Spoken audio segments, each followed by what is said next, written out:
Halo saudara-saudaraku yang terkasih di dalam Tuhan, bertemu kembali dengan saya Noverina Solihin dalam channel Rina Menjawab. Teman-teman, kali ini saya ingin sedikit melengkapi ya apa yang menjadi perdebatan antara Pendeta MYM dengan Ustadz Zuma baru-baru ini ya, dan saya lihat seru ya teman-teman ya. Jadi ketawa sendiri gitu melihat perdebatan itu teman-teman ya. Aduh, benar-benar teman-teman ya. Tapi ada beberapa hal yang seharusnya dibahas ya, direspon oleh Pendeta MYM, tapi mungkin karena beliau ini kurang fokus ya dengan yang saya perhatikan begitu, mungkin dia fokus ke yang lain, sementara saya perhatikan kata per kata yang keluar dari mulut Mr. Zuma ya. Dan saya menunggu-nunggu ya respon dari Pendeta IYM untuk membuat itu clear ya teman-teman, untuk meluruskan ya macam-macam kebodohan, kekeliruan ya yang keluar dari mulut Ustadz Zuma, tetapi saya tidak mendapatkannya, tidak mendengarnya sampai perdebatan ini berakhir. Tetapi karena ini adalah konsumsi publik, saya pikir saya harus melengkapi itu supaya para pendengar baik saudara-saudara Kristen maupun yang Muslim bisa mendapatkan pengetahuan yang utuh ya, pengetahuan yang berkualitas ya dari perdebatan tersebut. Bukan berarti saya lebih pintar dari Bapak Pendeta MYM, bukan, tapi hanya saya ingin melengkapi saja teman-teman. Selamat mendengarkan. Hey there. Subscribe to my channel. And also press this bell icon. Sebenarnya Al-Quran itu dia. Asalnya dari dia, yang mewahyukan dia. Ya. Semuanya dia. Kenapa? Karena malaikat Jibril yang adalah Roh Kudus itu hanya pesuruh.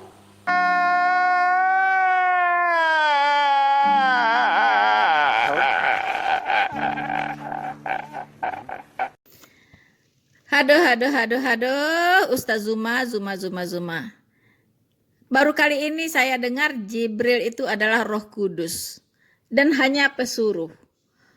Loh, ini belajar dari mana ini Zuma ya? Katanya seorang kristolog, suka baca Alkitab, tapi kok ngawurnya na'udzubillah min zalik. Mana ada Jibril itu adalah Roh Kudus, jangan macam-macam itu, Anda itu sudah menghina, menghujat Roh Kudus itu ya.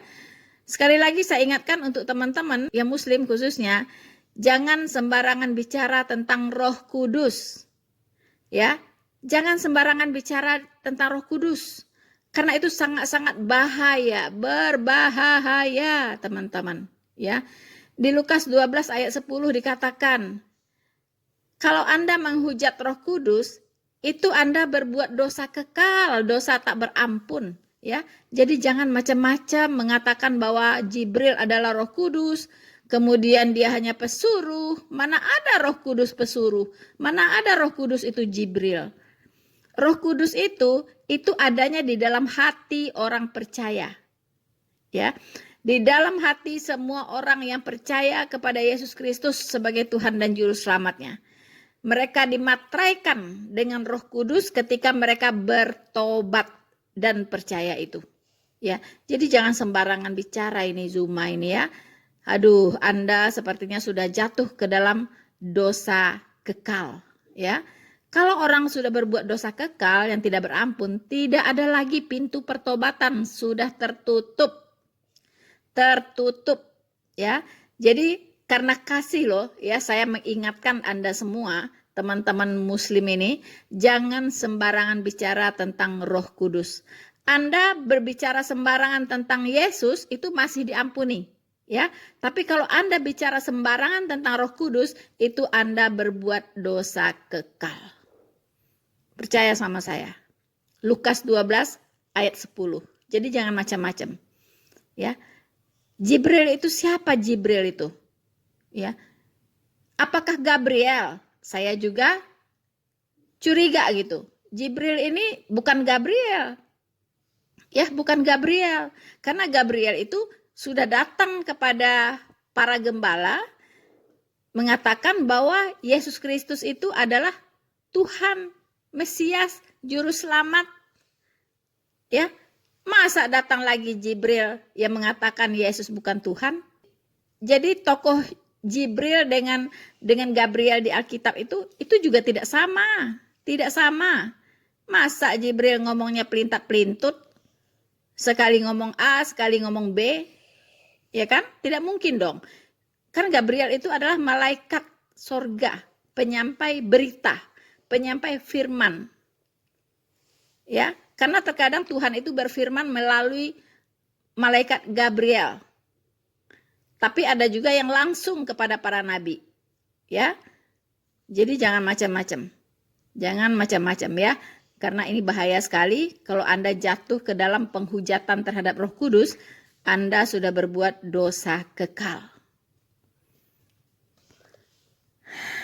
Begitu teman-teman, tolong dicamkan. Ketika orang berbicara agama tauhid, agama mana yang kemudian ditunjukkan oleh manusia? Bapak Pelur. Pasti Islam, Pak. Ketika berbicara agama tauhid, pasti Islam, pasti agamanya Yesus. Tauhid itu bukan Tritunggal, bukan Trinitas, apalagi Trikotek, bukan. Jadi ketika berbicara mengenai tauhid, berarti itu berbicara mengenai agama Islam. Agama tauhid adalah agama para nabi, termasuk agamanya Yesus.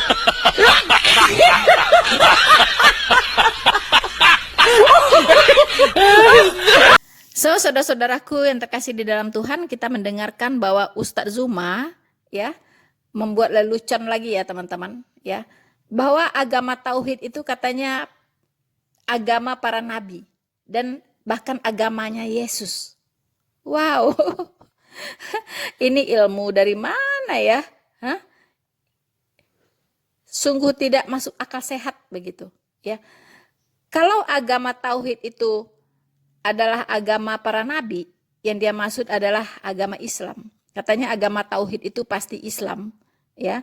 Makanya mereka di mana-mana berkuar-kuar bahwa semua nabi katanya agamanya Islam. Pertanyaan saya, kalau agama semua nabi sebelum Muhammad itu adalah Islam, untuk apa lagi ada Muhammad ya yang katanya nabi membawa agama Islam di abad ke-7? Kalau toh memang agama para nabi sebelumnya adalah Islam, adalah tauhid, yang dia maksud adalah Islam. Itu kan ngaur ya minta ampun ya teman-teman. Ya, jadi kalau dibolak-balik itu udah nggak keruan gitu kan, ya kan, udah nggak logis. Masa iya ya agama tauhid ini katanya pasti agama Islam. Nah, itu adalah agama para nabi. Artinya agama para nabi itu adalah Islam. Ya, agamanya Musa, agamanya Abraham, agamanya Nuh, Daud, semua ya. Yakub, ya kan, Abraham, itu katanya semua agamanya Islam. Wow, kalau memang agama mereka Islam, tidak perlu lagi ada Islam muncul di abad ke-7 dibawa oleh Muhammad. Ya kan begitu akal sehatnya teman-teman. Nah, untuk lebih dicerahkan ya, teman-teman ya, bahwa Allah Trinitas itu sudah eksis ya sejak di Perjanjian Lama. Ya. Jadi tidak ada itu agama para nabi itu adalah agama tauhid atau Islam ini, ya. Mana ada, teman-teman? Karena 3 pribadi Allah itu sudah muncul di Perjanjian Lama, yaitu Roh Kudus, ya, sudah ada di Perjanjian Lama. Kemudian juga Kristus Yesus itu sudah ada di Perjanjian Lama, yang disebut juga dengan Kristopani, ya. Kristopani ini adalah wujud Yesus Kristus sebelum berinkarnasi menjadi manusia. Ya, jadi dia sudah ada di Perjanjian Lama. Makanya di Lukas 24 ayat 27 itu jelas dikatakan, lalu ia menjelaskan kepada mereka apa yang tertulis tentang dia di dalam seluruh kitab suci, mulai dari kitab-kitab Musa dan segala kitab nabi-nabi, teman-teman. Ya, jadi Yesus Kristus itu sudah mengajarkan kepada orang-orang Yahudi, dia masuk ke rumah-rumah ibadat mereka, kemudian dia menjelaskan, ya. Siapa dia? Begitu, ya. Dan dia menjelaskan Injil di situ, teman-teman. Makanya di ayat sebelumnya di Lukas 24 ayat 44, di situ Yesus berkata, yakni bahwa harus digenapi katanya, semua yang tertulis tentang aku dalam kitab Taurat Musa dan kitab nabi-nabi dan kitab Mazmur. Nah, ya, jadi Yesus Kristus ini sudah eksis, teman-teman, ya, sudah eksis Mr. Zuma di Perjanjian Lama. Sejak Perjanjian Lama. Karena apa? Kembali lagi saya katakan, dia ini adalah Allah, ya. Dia ini adalah Jehovah, Sang Pencipta langit dan bumi. Ya, jadi Anda kalau mau bolak-balik Alkitab bolak-balik, itu nggak akan bisa begitu. Karena Alkitab ini adalah kitab yang mencatat sejelas-jelasnya apa yang sudah terjadi, apa yang sedang terjadi, dan apa yang akan terjadi jauh di depan. Ya, jadi orang sudah tidak bisa lagi ya mau mengacau-ngacaukan Alkitab ini, tidak bisa lagi, teman-teman. Ya. Jelas sekali. Seperti Roh Kudus misalnya. Roh Kudus juga sudah ada, eksis sejak Perjanjian Lama. Ya. Ini kita bisa lihat ya, banyak sekali ayat-ayat yang berbicara tentang Roh Kudus di Perjanjian Lama, teman-teman. Nah, salah satunya saya bacakan di Yesaya 63 ayat 11. Ya, di situ dikatakan, di manakah dia yang menaruh Roh Kudus dalam hati mereka? Itu di kitab Yesaya loh, di Perjanjian Lama. Ya, di situ sudah dikatakan di manakah dia?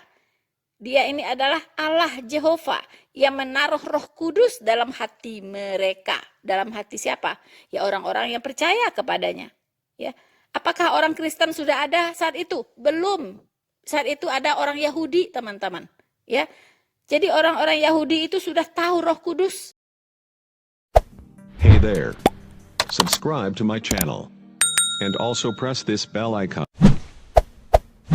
Jadi gini, kalau Pak MYM ini bingung dengan perkataan tauhid ini, apa baik tadi? ya kemarin-kemarin dia berbicara mengenai ilmiah, logik, dan seterusnya. Padahal kalau dia dimintai mana ayatnya Tritunggal, dia tidak akan mampu menunjukkan ayatnya karena memang nggak ada. Tapi karikatur yang dia bentuk tentang Yesus, ya 3 pribadi, 1 hakikat. Mana ayatnya? Tidak ada.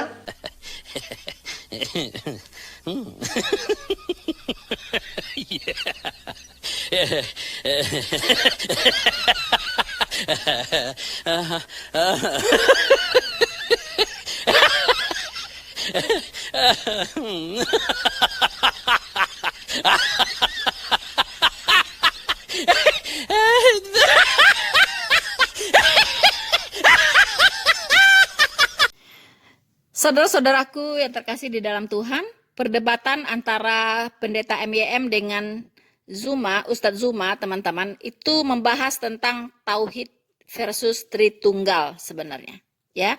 Tapi judulnya mereka ambil tauhid, ya. Nah, tapi tidak bisa terhindar bahwa Zuma juga mempertanyakan tentang Tritunggal. Pendeta MYM meminta ayatnya, ya, ayat yang jelas yang mengatakan tentang tauhid. Nah, sepanjang perdebatan pendeta MYM tidak mendengarkan adanya ayat yang mengatakan sebutan tauhid, ya. Tidak ada sebutan tauhid yang dibicarakan oleh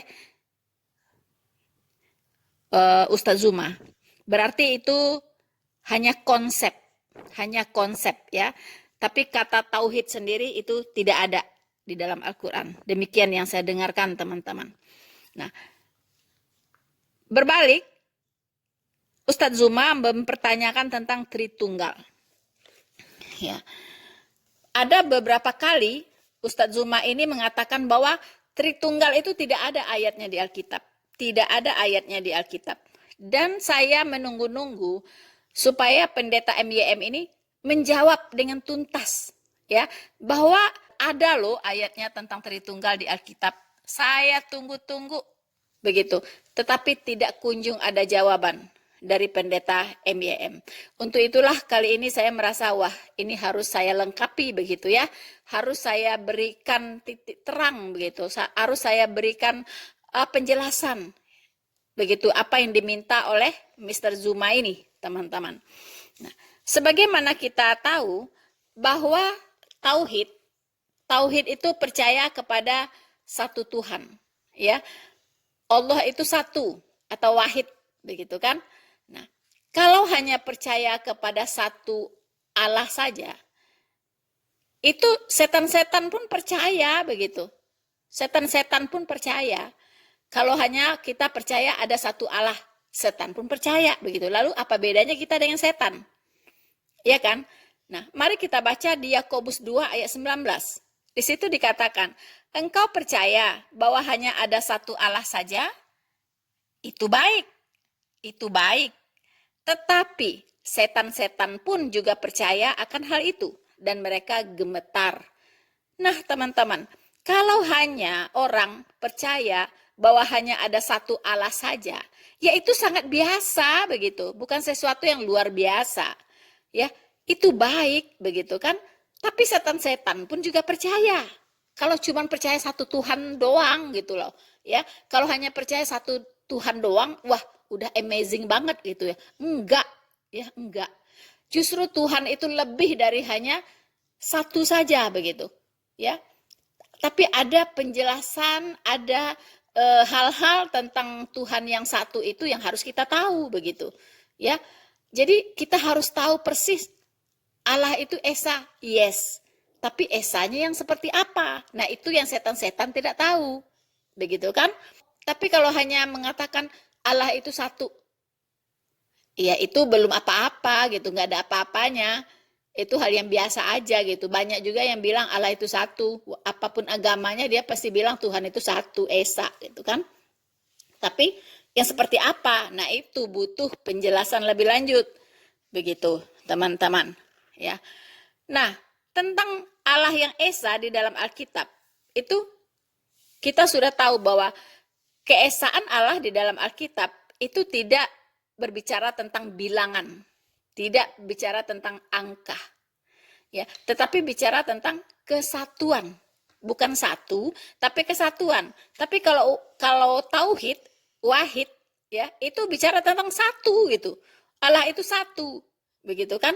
Tetapi Allah yang Esa di dalam Alkitab bicara tentang satu kesatuan, ya. Satu dengan satu kesatuan itu sangat berbeda jauh, begitu, ya. Nah, jadi ayatnya ada enggak gitu yang berbicara tentang Trinitas? Wah, tentu ada. Sia-sialah iman percaya orang Kristen kalau Trinitas tidak ada ayatnya di Alkitab. Pasti ada dong, pasti ada. Ya, kita bisa baca di 1 Yohanes 5 ayat 7. 1 Yohanes 5 ayat 7. Nah, perhatikan sebelumnya ada tanda kurung, ya, ada tanda kurung di situ. Nah, kata-kata yang ada di dalam tanda kurung di dalam kitab Lai, ya, di dalam kitab Lai Lembaga Alkitab Indonesia itu adalah kata-kata yang dihilangkan di critical text oleh kelompok liberal. Oleh Lai diambil kembali karena itu sesuai dengan teks aslinya. Ya, jadi apa yang ada di Lai ini sesuai dengan teks aslinya. Kalau dibaca di kitab critical text, ya, critical text itu kata dalam kurung ini enggak ada. Begitu. Ya, saya pernah mendengar pembahasan dari Don Ditan, ya. Dia ternyata memegang kitab critical text yang warnanya merah, ya. Saya lihat dia pegang kitab warna merah, itu adalah critical text. Nah, di situ memang tidak ada ya kata-kata dalam kurung ini karena sengaja dihilangkan oleh kelompok liberal. Nah, saya bacakan 1 Yohanes 5 ayat 7. Sebab ada 3 yang memberi kesaksian di dalam sorga, yaitu Bapa, Firman, dan Roh Kudus. Dan ketiganya adalah satu. Inilah ayat pamungkas yang mendasari konsep Allah Tritunggal. Ya, inilah ayat pamungkas yang sengaja dirusak oleh iblis, yaitu dihilangkan ya kata-kata yaitu Bapa, Firman, dan Roh Kudus. Dan ketiganya adalah satu. Itu sengaja dihilangkan oleh iblis. Iblis memakai kelompok liberal untuk menghilangkan ayat ini, ya. Dan mereka membuat kitab tandingan yaitu critical text yang banyak sekali kesalahan di dalamnya. Ya, banyak ayat-ayat penting yang dihilangkan di dalamnya. Ya, jadi kalau ada di tangan Anda sekarang kitab critical text, buang saja. Lebih baik Anda bakar. Ya, karena membaca itu hanya Anda akan menuju kepada penyesatan. Oke, bakar saja, tidak usah dibaca ya. Nah, teman-teman. Jadi tauhid dengan Tritunggal itu dua konsep yang sangat berbeda. Artinya ini sudah membuktikan bahwa Allah yang ada di Al-Quran dengan yang ada di Alkitab itu eksistensinya sangat-sangat berbeda. Sangat berbeda ya. Jadi kalau ada yang mengklaim bahwa Allah Subhanahu wa taala itu adalah pencipta ya, tetapi maaf, ribuan tahun sebelumnya ya, Alkitab sudah menuliskan bahwa Allah Jehovah, Allah Tritunggal sudah selesai menciptakan langit dan bumi ini dan segala isinya. Dalam 6 hari, hari ke-7 dia beristirahat. Ya, itu sudah selesai. Nah, jika Allah Alkitab, Allah Jehovah dengan Allah Subhanahu wa taala itu diklaim sama, maka tidak boleh ada yang berbeda. Ya, tidak boleh ada karyanya yang berbeda, tidak boleh ada firmannya yang berbeda, tidak boleh ada pengajarannya yang berbeda, tidak boleh ada sifat-sifatnya yang berbeda, tidak boleh ada perbedaan. Ya, karena satu oknum. Begitu, ya. Nah, teman-teman, Allah Tritunggal.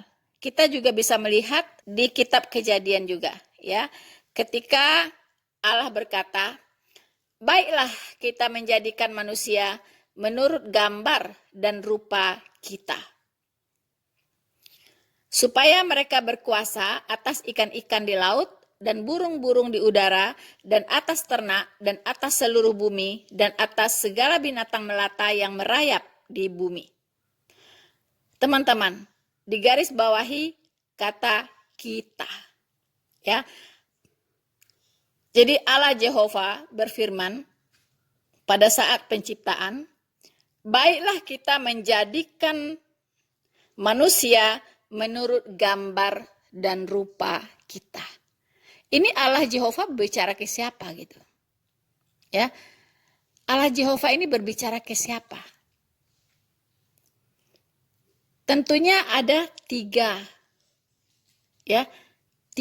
pribadi, satu hakikat, yaitu Bapa, Putra, dan Roh Kudus. Itulah mereka ya yang dimaksud dengan kita di sini. Jelas jamak. Ya. Kata Elohim itu adalah bentuk tunggal jamak. Hanya di dalam bahasa Ibrani yang ada kata bentuk tunggal jamak. Tunggal tapi jamak. Nah, inilah yang sangat cocok untuk menggambarkan Allah Jehovah yang ada di Alkitab yang adalah Allah Tritunggal. Ya. Mengapa Allah memilih bahasa untuk perjanjian lama itu adalah bahasa Ibrani? Karena bahasa Ibrani ini sangat cocok ya untuk dipakai di dalam kitab perjanjian lama. Begitu. Bahasa Ibrani ini sangat cocok untuk menggambarkan apa yang ingin Tuhan sampaikan. Begitu, yang tidak ada dalam bahasa-bahasa yang lain. Ya, sangat cocok untuk bahasa-bahasa nubuatan. Ya. Sangat cocok untuk menyampaikan nubuatan-nubuatan. Begitu, sehingga tidak bisa salah tafsir. Teman-teman. Ya, itulah kelebihannya bahasa Ibrani. Makanya bahasa Ibrani dipilih untuk dipakai dalam menulis kitab Perjanjian Lama. Ya, teman-teman. Nah, jadi jelas di sini ya Mr. Zuma bahwa ada ayatnya di dalam Alkitab tentang Tritunggal. Ya, jadi kalau Anda berkata tidak ada ayatnya dan memang tidak ada ayatnya, sayang sekali, hanya Anda yang kurang piknik ya. Anda kurang piknik, Anda kurang membaca Alkitab karena yang Anda cari bukan kebenarannya, ya. Anda membaca Alkitab ingin mengobok-ngobok Alkitab begitu. Ya, makanya Anda tidak pernah menemukan kebenaran di dalamnya. Oke, Mr. Zuma? Hey there. Subscribe to my channel. And also press this bell icon. Jadi kembali saya katakan, ya, Roh Kudus itu sudah eksis sejak dari Perjanjian Lama. Yesus Kristus, ya, yang disebut dengan Kristopani, yaitu Kristus yang tampil di Perjanjian Lama sebelum dia berinkarnasi menjadi manusia, itu sudah tampil di Perjanjian Lama, teman-teman. Ya, Yesus sendiri sudah mengatakan bahwa harus digenapi semua yang tertulis tentang aku dalam kitab Taurat Musa, di kitab para nabi, dan kitab Mazmur.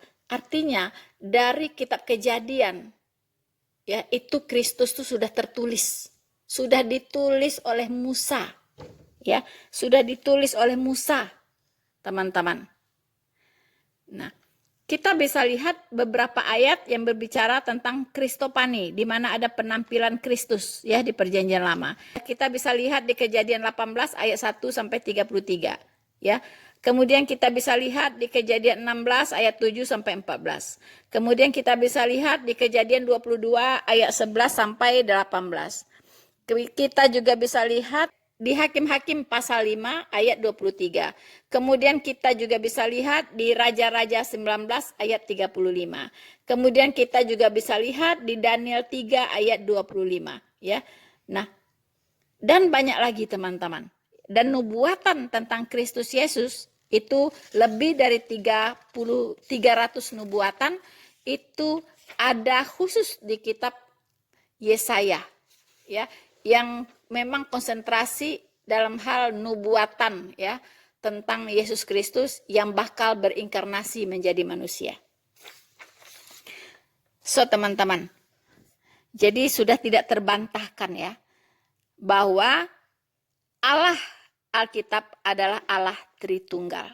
Dia eksis di Perjanjian Lama dan dia juga eksis di Perjanjian Baru. 3 pribadi, 1 hakikat. Ya, sudah tidak bisa dibantah lagi teman-teman. Dan juga Ustadz Zuma dan teman-teman muslim harus tahu bahwa tokoh sentral di sepanjang Alkitab, ya, yang menjadi tokoh sentral di dalam Alkitab dari kitab Kejadian sampai Wahyu itu adalah Yesus Kristus. Ya, dia adalah tokoh sentral di dalam Alkitab. Nah, kalau orang tidak membaca Alkitab secara keseluruhan, tentu tidak akan tahu teman-teman, ya. Apalagi kalau hanya comot-comot ayat, begitu. Ya, di sini di Yohanes 5 ayat 46 juga dikatakan, sebab jika kamu percaya kepada Musa, tentu kamu juga percaya kepadaku, sebab ia telah menulis tentang aku. Wow, Musa saja sudah menulis. Apa itu kitab Musa? Ya kitab Kejadian, kitab Keluaran, Imamat, Ulangan, itu semua kitab yang ditulis oleh Musa. Ya, itu semua ada di situ. Ya, Kristopani, Kristus yang tampil di Perjanjian Lama, teman-teman. Ya, jadi maaf, cuma sepertinya Anda harus banyak belajar lagi ya tentang Alkitab dan saya sekedar menambahkan karena apa-apa yang seharusnya dijelaskan oleh pendeta MYM, saya tidak mendengar itu waktu itu. Atau mungkin karena terfokus ya dengan hal yang lain begitu. Sehingga banyak sekali pernyataan-pernyataan Zuma yang seharusnya dikonter, seharusnya diluruskan begitu. Ya, jadi bukan berarti saya lebih pintar dari pendeta MYM, tidak. Tapi dalam hal ini saya ingin melengkapi. Supaya apa? Supaya saudara-saudara kita yang seiman maupun yang muslim bisa belajar lebih banyak ya tentang kekristenan. Yang benar tentunya.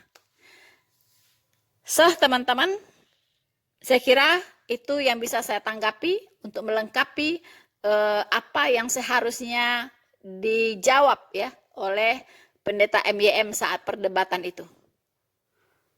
Terlebih terkurang, saya ucapkan terima kasih untuk perhatian Anda, dan jangan lupa teman-teman terus dukung channel Noverina Solihin dengan cara like, subscribe, dan share tentunya video ini ya. Dan ini sangat berarti untuk perkembangan channel ini ke depannya.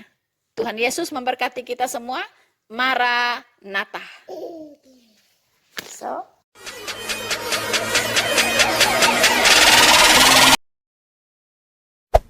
Hey there. Subscribe to my channel. And also press this bell icon.